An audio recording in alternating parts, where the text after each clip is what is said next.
ओटोस्क्लेरोसिस को ओटोस्पोंजियोसिस भी कहते हैं, जैसे कि नाम इंडिकेट करता है, कोई बोनी पार्ट है उसकी स्क्लेरोसिस हो गई है या फिर वो स्पॉन्ज की तरह कुछ हो गया है। ओटोस्क्लेरोसिस को समझने के लिए हमें थोड़ी सी लेब्रिंथ की एनाटमी पढ़नी पड़ेगी। ये अभी कुछ नहीं समझ में आ रहा होगा, 1 मिनट रुको और ये पूरा एकदम समझ आ जाएगा।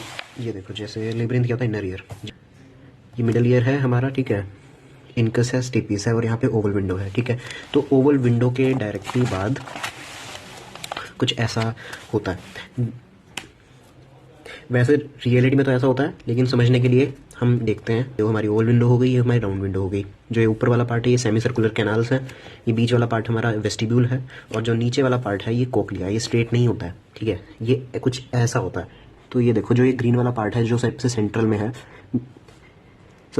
है, ये होता है हमारा मीडियोलस। मीडियोलस क्या होता है, एक बोनी पार्ट होता है जिसके अंदर हमारी कोक्लियर नर्व होती है और स्पाइरल गैंग्लियन होते हैं जहाँ से हमारी नर्व सारी की सारी हमारे कोक्लिया को सप्लाई होगी।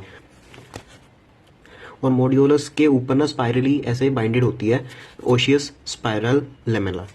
एंड जो ब्लू वाला पोर्शन है डेट इज स्केला मीडिया, जिसके अंदर हमारा ऑर्गन ऑफ कोर्टाई वगैरह होते हैं, ठीक है। और येलो वाला पोर्शन सिग्निफाई कर रहा है perilymph, it is filled with perilymph, ठीक है। तो इसमें 2 पोर्शन होते हैं, एक स्केला वेस्टिबुलाई और एक स्केला टिम्पेनाई। इतना समझ आ गया। अब ये देखो, अब हम इसको, जैसे ये डायग्राम था, जैसे ये है, ठीक है, कोक्लिया। अब इसको हम अगर हम इसे कट करके देखें तो फिर हमें अंदर कुछ ऐसा दिखता है। ये देखो, ये होगी हमारी मोडियोलस, ठीक है, वहाँ से फिर आ रही है हमारी ओशियस स्पाइरल लेमेला। एंड ये हमारे हो गए, ये वाला ऊपर वाला पोर्शन हो गया स्केला वेस्टिबुलाई, नीचे वाला हो गया स्केला टिम्पेनाई और बीच वाला हो गया हमारा स्केला मीडिया, ठीक है। अब यही डायग्राम मैंने भी बनाया हुआ है और इसमें जो स्केला मीडिया होती है ना, उसी को ही हम मेम्ब्रेनस कोक्लिया भी कहते हैं, ठीक है, और उसी को हम कोक्लिया डक्ट भी कहते हैं। अब ये समझ आ गया होगा कि मीडियोलस ये रहा, ठीक है, ये हमारी होगी ओशियस स्पाइरल लेमेला, ये बेसिलर मेम्ब्रेन हो गई, ये इसके वेस्टिबुलाई हो गया ब्लू वाला पोर्शन, ठीक है, और मिडल मीडिया हो गया बीच वाला पोर्शन, ठीक है। वही अब समझ आ गया, ठीक है। अब ओटोस्क्लेरोसिस से क्या लेना देना है, इसका कुछ लेना देना नहीं है, ये सिर्फ डायग्राम के लिए था। सिर्फ इसमें क्या होता है, बस जो ओटिक कैप्सूल होते हैं ना, उसका लेना देना है। अब देखते हैं ओटिक कैप्सूल। अब इसके अंदर 3 चीज़ें आ जाती है। पेरियोस्टियल लेयर होती है इसकी जो सबसे आउटर होती है, फिर एंडोकॉन्ड्रियल लेयर होती है और फिर एंडोस्टियल लेयर होती है, ठीक है, ठीक है। अब इसमें भी हमने मेजरली किसकी बात करनी है, एंडोकॉन्ड्रियल की बात करनी है, क्योंकि जो एंडोकॉन्ड्रियल लेयर होती है वो होती है हमारी डेवलप करती है कार्टिलेज से, फिर उसके बाद नॉर्मली ये ओसिफाई कर जाती है, ठीक है। लेकिन अगर ये ओसिफाई नहीं करती है तो फिर कुछ irregular foci of spongy bone बनते हैं और जिसको हम कहते हैं फिर ओटोस्क्लेरोसिस, ठीक है। तो इतना सब ये जो बेसिक्स है ये इसलिए था कि भाई पता चल जाए कि ओटोस्क्लेरोसिस क्या होती है, ठीक है। तो ये वाली लेयर है हमारी एंडोकॉन्ड्रियल लेयर। तो इसकी इसी से फिर डेफिनेशन क्या आ जाएगी कि भाई replacement of normal dense endochondral layer by spongy bone, जो कि डेंसर होगी, ऑब्वियस सी बात है भाई, कार्टिलेज और बोन में डेंसिटी, ठीक है, ठीक है।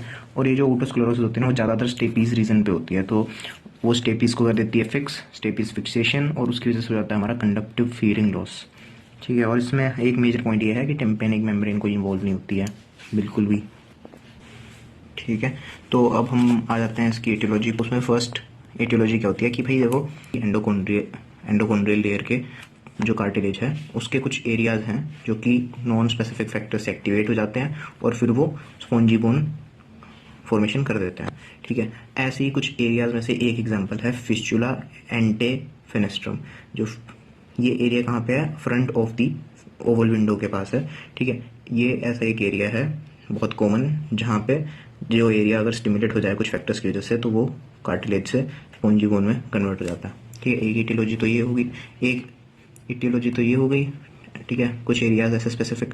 फिर सेकंड हो गया हमारा हेरिडेटरी, 50% केसेस इसके हेरिडेटरी होते हैं, इंडियंस ब्लैक में ज़्यादा होते हैं, और हाँ इंडिया के अंदर मेल्स के अंदर ये ज़्यादा पाए गए हैं, 20 से 30 साल के बीच में ज़्यादा केसेस आते हैं इसके, ठीक है। बाकी एक ही स्पेशल पॉइंट है वेंडर होइव सिंड्रोम। इसमें क्या होता है, ओस्टियोजेनेसिस इम्परफेक्टा, नाम से ही क्लियर है, इम्परफेक्ट, और ओएस मतलब कि ओटोस्क्लेरोसिस और ब्लू स्क्लेरा, अगर ये तीनों ट्राइड मिल जाएं तो इस सिंड्रोम को कहेंगे हम वेंडर होइव सिंड्रोम। ये आ जाता है, पता होना चाहिए। और अब हम बात करते हैं इसके टाइप्स की, ठीक है। मोस्टली सबसे ज़्यादा तो ये स्टेपीडियल ही होता है, मोस्ट कॉमन। बाकी कोक्लियर भी हो सकते हैं और हिस्टोलॉजिक भी हो सकता है। हिस्टोलॉजिकल में कुछ नहीं हुआ यार, थोड़ा एसिम्प्टोमेटिक होता है, कोई हीयरिंग लॉस कुछ नहीं होता, ठीक है। लेकिन कोक्लियर के अंदर हमारा सेंसरी न्यूरल हीयरिंग लॉस हो सकता है, क्योंकि कोक्लियर है भाई, रीजन्स ऑफ राउंड विंडो जो है इसके अंदर इन्वॉल्व हो जाते हैं। अब मेन आते हैं हमारे स्टेपीडियल के ऊपर, जो कि सबसे कॉमन भी है। अब इसमें लीजन्स कहाँ कहाँ पे हो सकते हैं? अगर तो एंटीरियर होगा, जैसे कि फिस्टुले एंटे फेनेस्ट्रम फ्रंट ऑफ ओवल विंडो पे, तो मतलब वो एंटीरियर फोकस हो जाएगा। जैसे ये है फ्रंट वाला, ठीक है, तो ये वाला हमारा एंटीरियर फोकस वाला हो गया। अगर पीछे होगा तो फिर पोस्टीरियर फोकस ओवल विंडो पे, ठीक है। और ये थर्ड वाला हो गया around the margin of stapes foot plate. अब जो ये सर्कमफेरेंशियल कहते हैं इसको, थर्ड वाले को, ठीक है, मार्जिन पे हो गया।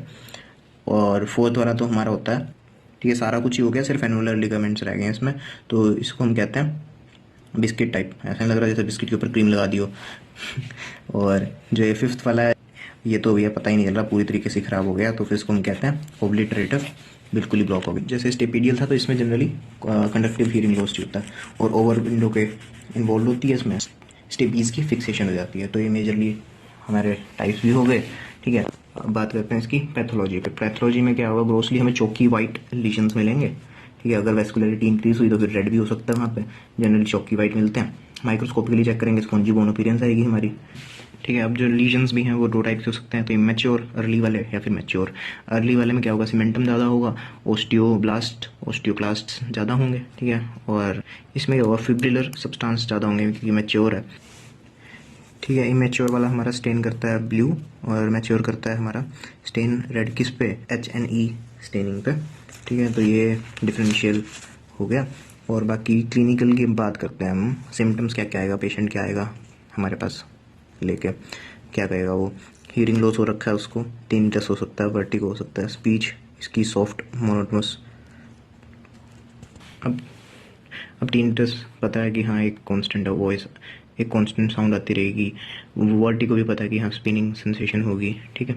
अब ये एक और सिम्टम, अब ये सिम्टम होता है एक पैराक्यूसिस विलाइसी। हम ऐसी फैंसी सा वर्ड है, लेकिन है नॉर्मल सी बात। क्या है कि भाई हमारी इसके अंदर जो पेशेंट होता है उसको अच्छे से सुनता है एक नॉइजी इन्वायरमेंट में, अगर उसको as compare to quiet surrounding. ये ऐसा क्योंकि भाई अरे नॉर्मल सी बात है, अगर शांत माहौल होगा तो बंदा धीरे बोलेगा, और अगर कोई बहुत ज़्यादा नॉइजी इन्वायरमेंट होगा तो बंदा ज़ोर से बोलेगा। तो इस वजह से इसको नॉर्मली ठीक सुनाई देता है अगर एक नॉइजी इन्वायरमेंट हो। तो इसको हम कह देते हैं पैराक्यूसिस विलाइसी, ये याद रखना। और इसके सिम्टम्स में क्या आएगा, ये तो पता ही है, टिम्पैनिक मेम्ब्रेन नॉर्मल है, स्टेशन ट्यूब भी नॉर्मल है। ट्यूनिंग फोर टेस्ट करेंगे, इसमें रेनेज नेगेटिव आएगा, नेगेटिव मतलब कि बोन कंडक्शन ज़्यादा होगी एयर कंडक्शन से, ठीक है। वेबस टेस्ट हमारा लेटरलाइज्ड होता है इसमें ग्रेटर साइड पे, जहाँ पे ग्रेटर कंडक्टिव हीयरिंग लॉस होता है। और प्योर टोन ओडोमेट्री में जनरली बोन कंडक्शन नॉर्मल होता है, एयर कंडक्शन कम होता है एट लो फ्रिक्वेंसी, ठीक है। लेकिन कई बार कुछ केसेस में बोन कंडक्शन जो है उसके अंदर एक डिप पाई जाती है, जैसे कि ये ग्राफ है, ठीक है, ठीक है। ये हमारी फ्रिक्वेंसीज हो गई और ये हमारा हीयरिंग लॉस हो गया। अब जैसे 250 है हमारा बोन कंडक्शन, 250 से 500 हर्ट्ज पे जा रहे हैं तो डिप आया हमारा 5 का।